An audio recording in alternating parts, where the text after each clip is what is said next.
The Marvel Cinematic Universe started in 2008 with Iron Man, and most fans wondered if this studio could succeed, as while the Avengers were top names in Marvel Comics, most mainstream movie fans did not know who these characters really were. 14 years later, the MCU is bigger than Marvel Comics. Many fans might be surprised to see what the characters in the comics are really like compared to the movies.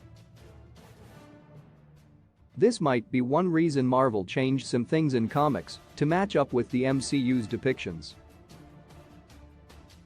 It doesn't happen in every case, but there are many changes fans noticed in comics that started off either after the characters appeared in a movie or right before the film hit theaters to introduce readers to the new concepts from the movies. Nick Fury changed completely. The biggest way the MCU influenced Marvel Comics came when it brought in Nick Fury. The Fury in the MCU was not the Fury in Marvel Comics. Instead, Ultimate Marvel changed up the character and based his look on Samuel L. Jackson. It was basically the ultimate case of perfect casting. This also caused Marvel Comics to change the Nick Fury in the main comics to line up with the movies. While the original Fury is still around, the one operating on Earth is Nick Fury Jr., a younger agent who is the son of the original Fury. Agent Coulson entered the comics when Phil Coulson first appeared in the MCU. He was an original character. He had never appeared in Marvel Comics before, and he quickly became a fan favorite in Iron Man 2 before dying tragically in the Avengers. He also came back for Marvel's Agents of S.H.I.E.L.D. The character was so popular that it influenced Marvel Comics to introduce him into comics in 2011. However, Agent Coulson changed drastically in the comics, turning evil and even helping Mephisto change the world.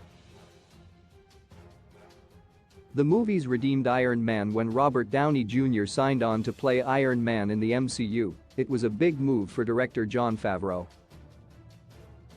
However, no one knew how Downey would do since his career had hit some roadblocks. What happened shocked everyone when he became such a charismatic figure that he carried the MCU through Avengers: Endgame. Fans loved Iron Man in the MCU, which was shocking for Marvel Comics fans who had grown to hate the character over the years. Iron Man had done a lot to make readers hate him, but after his popularity in the MCU, the comics lightened him up somewhat, and Iron Man became more likable since the MCU started than he was before it. Hawkeye changed into his Ultimates form. Hawkeye was never a by-the-books character in Marvel Comics. He was often anti-authority and hated following anyone in a leadership position.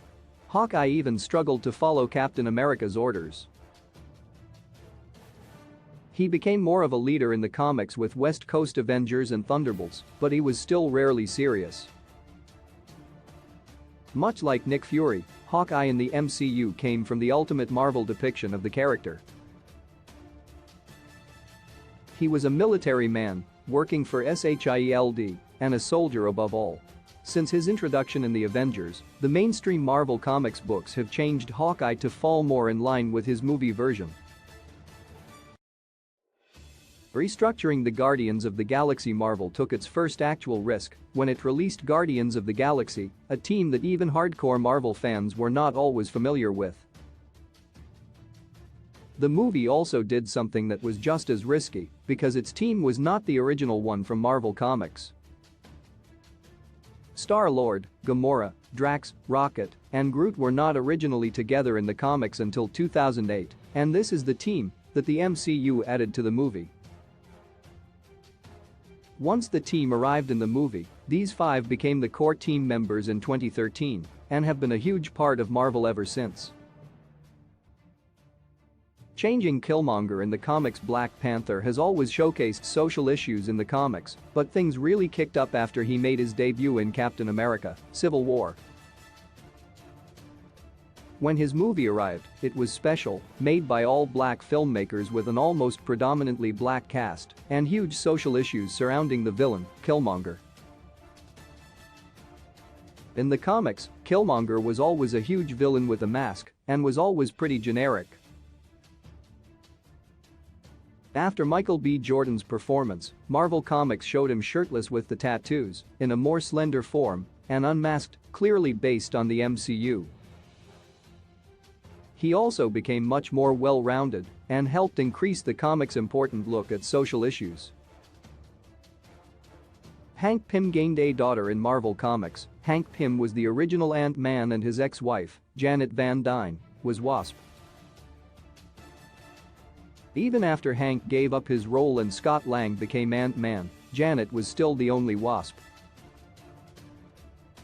However, in the MCU, Janet was in the quantum realm, and Hank gave the Wasp costume to his daughter. This was only in the movies.